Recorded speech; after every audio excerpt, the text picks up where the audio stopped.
नमस्कार।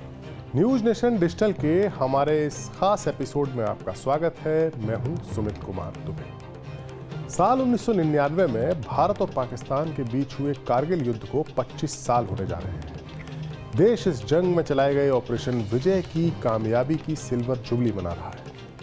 इस युद्ध में भारतीय फौजों ने बेहद असाधारण वीरता दिखाते हुए पाकिस्तान आर्मी के एक बहुत बड़े ऑपरेशन को नाकाम कर दिया था। कारगिल की जंग इतिहास के पन्नों में भारत के सपूतों की वीरता और हारी हुई बाजी को जीतने की नजीर के तौर पर तो दर्ज है, लेकिन साथ ही इसे भारत का एक बहुत बड़ा इंटेलिजेंस फेलियर भी माना जाता है। हमारे इस वीडियो में हम बात करेंगे उस वाकये की जब भारत सरकार को पहली बार कारगिल में पाकिस्तान की बहुत बड़ी घुसपैठ के बारे में पता चला था, और जब तक ये पता चला तब तक काफी देर हो चुकी थी, और फिर उन घुसपैठियों को खदेड़ने के लिए ऑपरेशन विजय चलाया गया। कारगिल की जंग के साल भर पहले ही यानी 1998 में भारत और पाकिस्तान दोनों ही देशों ने परमाणु परीक्षण किए थे। माना जा रहा था कि परमाणु हथियारों का खौफ अब दोनों देशों के बीच कोई नई जंग नहीं होने देगा। फरवरी 1999 में भारत के तब के पीएम अटल बिहारी वाजपेयी पाकिस्तान में यानी पाकिस्तान के शहर लाहौर में बस लेकर गए थे। वाजपेयी की इस लाहौर बस यात्रा को दोनों देशों के बीच शांति की एक शुरुआत माना गया। एक तो वो ऐसा वक्त था जब भारत और पाकिस्तान के पीएम शांति की कोशिश में जुटे थे। उसी वक्त पाकिस्तान आर्मी के chief general Pervez Musharraf operation Kohe Paima को अमली जामा पहना रहे थे। कोहे पायमा का मतलब होता है पर्वतारोहण। इस ऑपरेशन का मकसद था एलओसी क्रॉस करके भारत की सीमा में घुसकर कारगिल की पहाड़ियों पर बने इंडियन आर्मी के उन ऊंचाई वाले बंकरों पर कब्जा करना। ये वो बंकर थे जिन्हें भारतीय फौज सर्दियों में खाली कर देती थी। ये एक तरह से धोखा था पाकिस्तान की ओर से। पाकिस्तानी फौज के इस ऑपरेशन का पहला हिस्सा पूरी तरह से कामयाब रहा, और भारत की सुरक्षा एजेंसियों को इसकी हवा तक नहीं लग सकी कि भारत की सीमा में भारत के ही बंकर्स में पाकिस्तान की आर्मी आकर बैठ गई है। उस वक्त के भारत के विदेश मंत्री जसवंत सिंह के बेटे मानवेंद्र सिंह इंडियन एक्सप्रेस अखबार में डिफेंस बीट की कवरेज किया करते थे।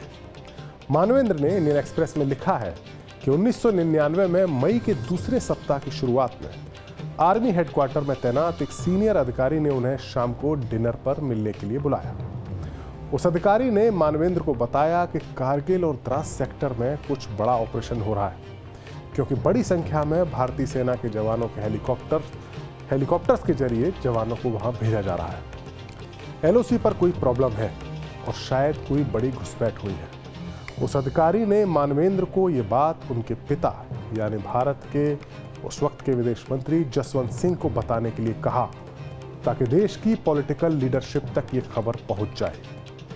मानवेंद्र ने अगली सुबह अपने पिता जसवंत सिंह से बात की और उन्हें इस डेवलपमेंट के बारे में बताया या पूछा, तो जसवंत सिंह को इसकी कोई जानकारी नहीं थी। तब जसवंत सिंह ने वाजपेयी सरकार की कैबिनेट में अपने साथी और तब के रक्षा मंत्री जॉर्ज फर्नांडिस को फोन मिलाया, लेकिन रक्षा मंत्री को भी कारगिल में हो रही इस बड़ी एक्टिविटी के बारे में कोई जानकारी नहीं थी। जॉर्ज फर्नांडिस तो अगले ही दिन रूस की यात्रा पर जाने वाले थे, लेकिन जसवंत सिंह ने उन्हें पहले मिलिट्री ऑपरेशंस के डायरेक्टरेट के ऑपरेशन रूम में जाकर इस डेवलपमेंट की जानकारी लेने का सुझाव दिया। मानवेंद्र लिखते हैं कि मिलिट्री ऑपरेशंस के डायरेक्टर जनरल ने जसवंत सिंह और जॉर्ज फर्नांडिस को इस इलाके में हुई घुसपैठ की जानकारी तो दी, लेकिन ये नहीं बताया कि घुसपैठ करने वाले पाकिस्तान आर्मी के लोग हैं और ये घुसपैठ कितने बड़े स्तर पर हुई है। मानवेंद्र लिखते हैं कि लोकल आर्मी फॉर्मेशंस ने इस घुसपैठ को गंभीरता से आर्मी हेडक्वार्टर को भी अंधेरे में रखा था कि ये कितनी गंभीर है। दरअसल इंडियन आर्मी को इस बड़ी घुसपैठ का अंदाजा तो हो गया था, लेकिन उसके जो अधिकारी थे, जो लोकल अधिकारी थे, उनको लगता था कि इसे लोकल लेवल पर ही सुलझा लिया जाएगा। लिहाजा पॉलिटिकल लीडरशिप को इसके बारे में बताने की जरूरत नहीं समझी गई। इत्तेफाक देखिए कि इंडियन आर्मी के चीफ जनरल वेद प्रकाश मलिक भी उस वक्त पोलैंड और चेकोस्लोवाकिया की यात्रा पर थे। उन्हें इस घुसपैठ की खबर किसी आर्मी ऑफिसर से नहीं, बल्कि वहां तैनात भारतीय राजदूत ने दी। दरअसल पाकिस्तान ने यह ऑपरेशन बेहद खुफिया तरीके से तैयार किया था। कारगिल में घुसपैठ की पहली जानकारी 8 मई 1999 को तब लगी जब कुछ भारतीय चरवाहों ने इन बंकरों में पाकिस्तानी घुसपैठियों को देखा और इंडियन आर्मी को इसकी इत्तला दी। इसके बाद इंडियन आर्मी की कुछ पेट्रोलिंग यूनिट्स ने मौका मुआयना भी किया, लेकिन इतनी बड़ी घुसपैठ का कोई अंदाजा नहीं लगा सका था। दरअसल इस घुसपैठ के पीछे पाकिस्तान का मकसद सियाचिन सेक्टर से इंडियन आर्मी को बेदखल करने का था।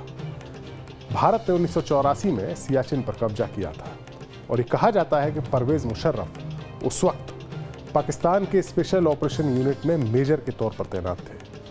ये वही यूनिट थी जिसने कई बार सियाचिन को वापस अपने कब्जे में लेने की कोशिश की, लेकिन नाकाम रही थी। और जब वो पाकिस्तान आर्मी के चीफ बने परवेज मुशर्रफ, तो उन्होंने अपने इस अधूरे ख्वाब को पूरा करने का एक ऐसा प्लान बनाया जिसने भारत और पाकिस्तान को न्यूक्लियर वॉर के मुहाने पर ले जाकर खड़ा कर दिया।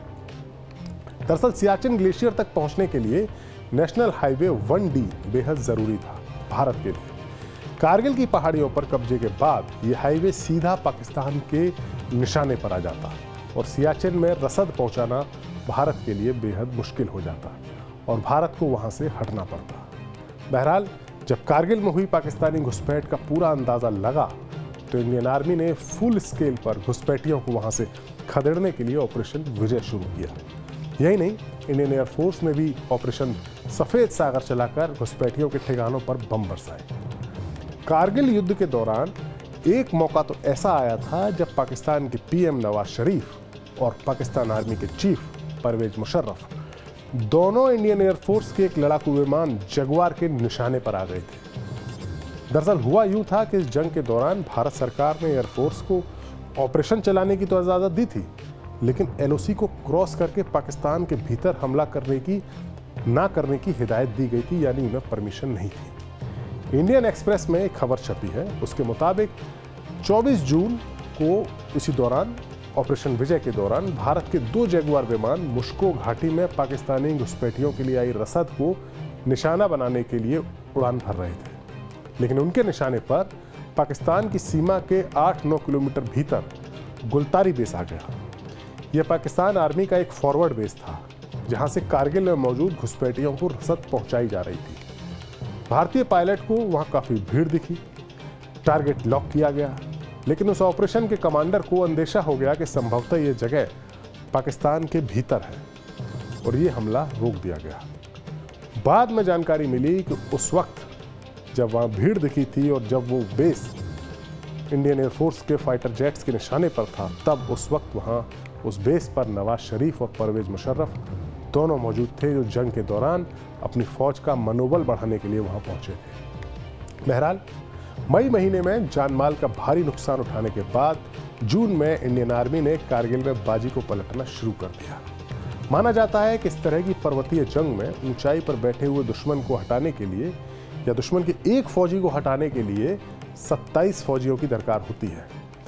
इस जंग के आर्किटेक्ट यानी इस जंग के जनक परवेज मुशर्रफ ने अपनी आत्मकथा in the line of fire में दावा किया है कि पाकिस्तान के 8-9 सिपाहियों की चौकी पर भारत ने पूरी ब्रिगेड के साथ हमला किया। दरअसल मुशर्रफ को यह अंदाजा ही नहीं था कि भारत इस घुसपैठ के खिलाफ इतनी बड़ी ताकत झोंक देगा। कारगिल की जंग इतनी बड़ी हो गई थी कि इसके लिए भारत ने कश्मीर में इंडियन आर्मी की 5 डिवीजन, 5 इंडिपेंडेंट ब्रिगेड और अर्धसैनिक बलों की 44 बटालियन तैनात की। 60 फ्रंटलाइन विमान भी तैनात किए गए। इंडियन एयरफोर्स ने इस जंग में 2 मिग फाइटर्स और हेलीकॉप्टर्स का नुकसान उठाया। इंडियन आर्मी के 527 जवान इस जंग में शहीद हुए, जबकि 1363 जवान घायल हुए। जून के दूसरे हफ्ते में कारगिल की जंग का रुख भारत की तरफ मुड़ने लगा। तोरोलिंग की पहाड़ी पर मिली जीत ने इशारा कर दिया कि अब कारगिल की पहाड़ियों से पाकिस्तानियों को खदेड़ना मुश्किल काम नहीं है। दरअसल मुशर्रफ को लगता था कि अगर भारत इस जंग को लंबे वक्त तक खींचेगा तो अमेरिका जैसी बड़ी इंटरनेशनल ताकतें सीज फायर करा देंगी और कारगिल की पहाड़ियों पर पाकिस्तान का कब्जा बरकरार रहेगा, यानी जो जहां बैठा है वो वहीं बैठा रहेगा। लेकिन ऐसा हुआ नहीं। भारत सरकार दुनिया को ये बात समझाने में कामयाब रही कि पाकिस्तान ने जानबूझकर भारत की जमीन पर कब्जा करने की साजिश की है। जब अमेरिकी प्रेसिडेंट बिल क्लिंटन को ये यकीन हो गया कि कारगिल की जंग भारत की नहीं बल्कि पाकिस्तान की खुराफात का नतीजा है, तो उन्होंने पाकिस्तान के पीएम नवाज शरीफ को बुलाकर एक मुलाकात की। बताया जाता है कि इस मुलाकात में क्लिंटन ने नवाज शरीफ को बहुत तगड़ी झाड़ लगाते हुए बिना शर्त अपनी फौज को कारगिल से हटाने के लिए कहा, फ्रॉम कारगिल टू कू।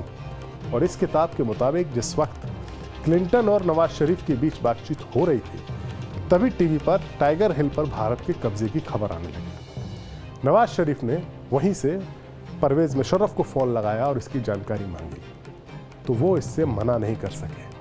जाहिर है पाकिस्तान हार चुका था और नवाज शरीफ ने अमेरिकी प्रेसिडेंट की बात को मानकर अपनी फौज को वापस बुलाने का फैसला कर लिया। मानवेंद्र सिंह के मुताबिक इस जंग के शुरू होने के बाद भारत के डीजीएमओ की ओर से 18 मई को पीएम वाजपेयी को जो पहली ब्रीफिंग दी गई थी, उसके मुताबिक ये ऑपरेशन 2-3 हफ्ते में खत्म हो जाना था। लेकिन ये लड़ाई कई हफ्तों तक चली और 26 जुलाई को ऑपरेशन विजय पूरा हुआ। इस दिन को कारगिल विजय दिवस के तौर पर मनाया जाता है और इसके अब 25 साल पूरे होने जा रहे हैं। तो ये था भारत की कारगिल की विजय की 25वीं सालगिरह पर हमारा खास एपिसोड। ये वीडियो आपको कैसा लगा? कमेंट सेक्शन में जाइए और अपनी राय हमें जरूर दीजिए। नमस्कार।